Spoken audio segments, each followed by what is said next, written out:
दोस्तों, आपने अगर 365 का फर्स्ट पार्ट और सेकंड पार्ट की वीडियो नहीं देखे हैं तो लिंक आपको डिस्क्रिप्शन में मिल जाएगा। पहले आप वो वीडियोस देख सकते हैं। 365 का सेकंड पार्ट में हमने देखा कि जब मैसिमो लोरा को अपने साथ लाने के लिए राइवल गैंग से पास जाता है तो आखिर में लोरा को गोली लग जाती है। अब शुरू होती है आगे की कहानी।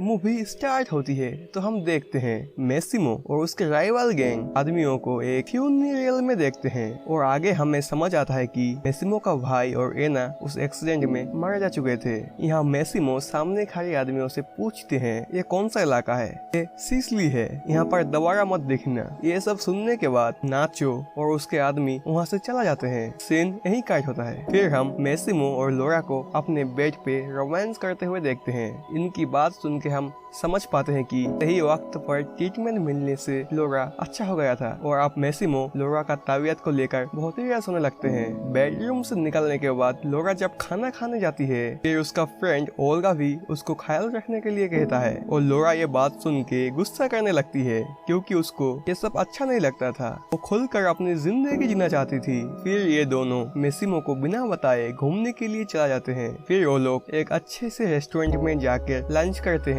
और इसी दौरान लोरा को एक कॉल आता है और दूसरी तरफ से उसको एक आवाज सुनाई देती है, हाय मैं बोल रहा हूँ। और यही सुन के लोरा अपनी कुर्सी से उठकर थोड़ा दूर जाते हैं। हमें पता लगता है कि ये कॉल नाचो का था। नाचो अपने से मिलने के लिए कहता है लेकिन लोरा फोन काट कर देता है। आगे ओगला का पूछने पर लोरा उसको बताती है, नाचो मेरा साथ उस वक्त दिया जब मेरा सब कुछ बिछड़ गया था, वो सबसे अलग था। फिर ओगला लोरा को इस बात पर छेड़ने लगती है, कहीं तुझको नाचो से प्यार तो नहीं हो गया। फिर वो दोनों डिस्को जाकर काफी एंजॉय करते हैं और यहाँ पर भी लोरा को नाचो दिखाई देती है और जब लोरा उसके तरफ बढ़ने लगती है तभी अचानक से मैसिमो उसके सामने आ जाती है। फिर लोरा और मैसिमो एक प्राइवेट रूम पे जाती है। यहाँ पे एक लड़की डांस कर रही थी। मैसिमो का मना करने के बावजूद भी लोरा उसको जबरदस्ती कर रही थी। देखते ही देखते ये दोनों इंटीमेट होने लगते हैं। कुछ देर बाद लोरा की आंखें अपनी बेडरूम पे खुलती है। बाहर हॉल में मैसिमो को अकेले बैठे हुआ देखते हैं और जब लोरा मैसिमो से बात करने की कोशिश करता है फिर मैसिमो पूछता है कि आखिर आइलैंड पे तुम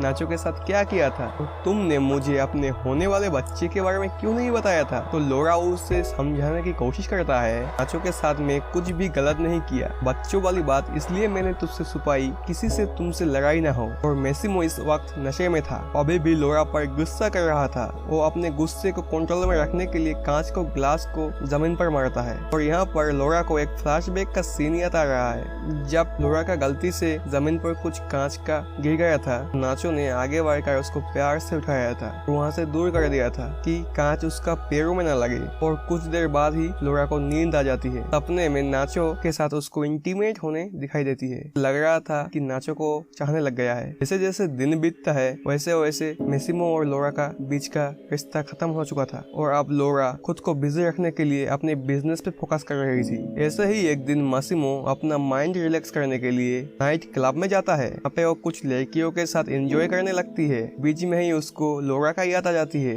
और वो वापस घर लौट आता है। दूसरी तरफ हम लोरा और ओल्गा को खुश होते हुए देखते हैं क्योंकि वो लोग बिजनेस ट्रिप के लिए पोर्तुगाल जाने वाले थे और अगले दिन वो लोग पोर्तुगाल के लिए निकल जाते हैं। लेकिन लोरा इस बात पर दुखी थी कि मैसिमो उसको बाय कहने के लिए भी नहीं आया। पोर्तुगाल पहुंच जाने के बाद भी लोरा अपने कमरे में बैठकर ही एंजॉय कर रहा था। तो ओल्गा उसको बाहर घूम के आने के लिए कहता है। ये दोनों एक बीच पर घूमने के लिए जाते हैं। यहीं पर एक अनाउंस में लोरा को नाचो का नाम सुनाई देती है। दरअसल यहाँ पे सर्फिंग के कंपटीशन होने वाला था, इसमें नाचो भी कम्पीट करने वाला था। उसका नाम सुनते ही अपने फ्रेंड को निकलने के लिए कहता है। दोनों तुरंत वहाँ से निकल जाते हैं और रात को फिर से वो सपने में नाचो को अपने साथ रोमांस करते हुए देखते हैं। अगले दिन नाचो और ओल्गा अपने बिजनेस के लिए एक फैशन शो में जाने वाले थे पर लोरा का मुलाकात नाचो की बहन से होती है और नाचो का बहन ऐसा ही कुछ नॉर्मल बात करती है। वो बातों ही बातों में उसे बताती है जो कुछ तुमसे बात करना चाहता है। दूसरी तरफ ओल्गा शराब पीकर टल्ली हो चुकी थी। फाइनली लोरा नाचो से मिलती है, कहता है कि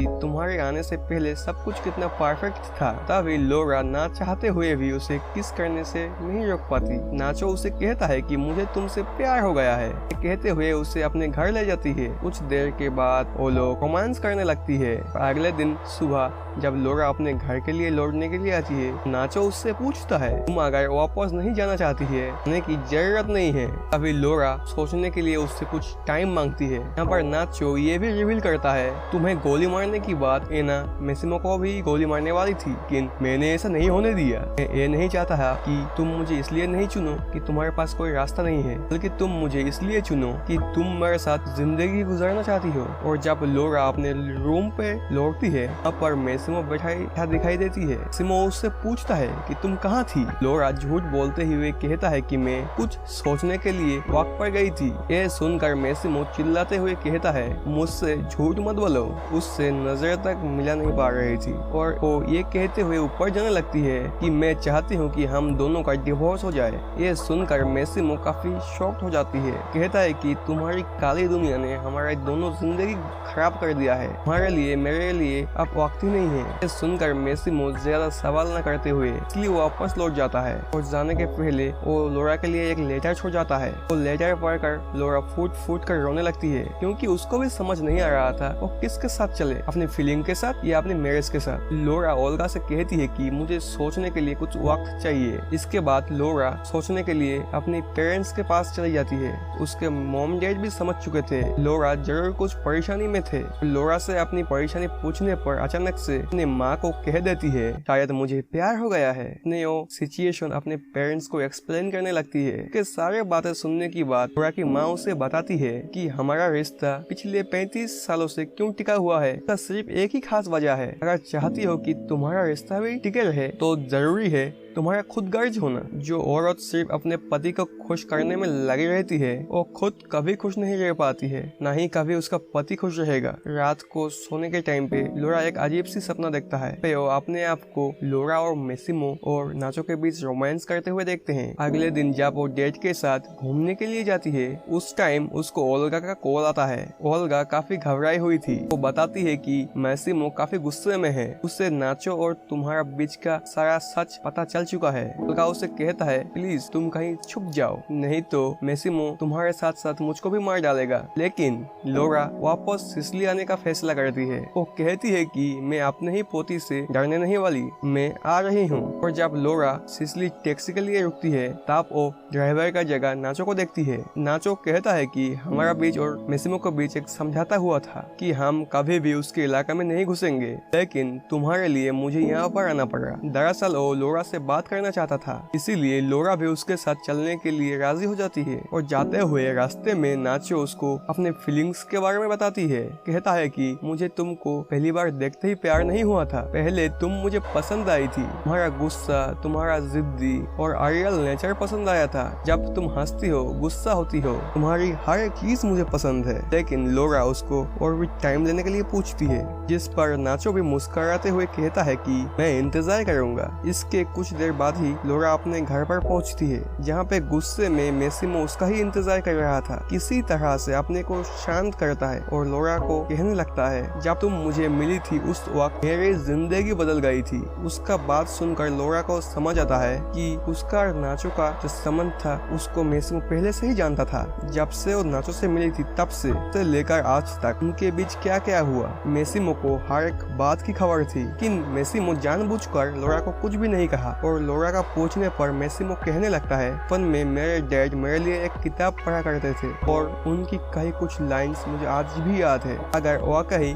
किसी से मोहब्बत हो तो उसे जाने दो, वो अगर लौट आए तो हमेशा के लिए वो तुम्हारा है, अगर नहीं आए तो समझ लेना कि वो तुम्हारा कभी था ही नहीं। ये सब बोलने के बाद मैसिमो पूछती है क्या तुम सच में लौट आई हो बेबी गर्ल। और यहाँ पर हमें एक बैकग्राउंड में सॉन्ग प्ले होते हुए सुनाई देती है। और यही सीन के साथ ये मूवी खत्म हो चुका था। आई होप कि आपको पार्ट 1 और पार्ट 2 की तरह इस पार्ट 3 भी समझ आ गई है। तो मिलते हैं आपको आगे। देखो यार, कुछ बहुत ही यूनिक करने की कोशिश की है, तो आप इस वीडियो को लाइक करें, कमेंट करें, शेयर करें और सब्सक्राइब करें। हर बार ऐसे बेशर्मों की तरह कहना पड़ता, कर दिया करो यार।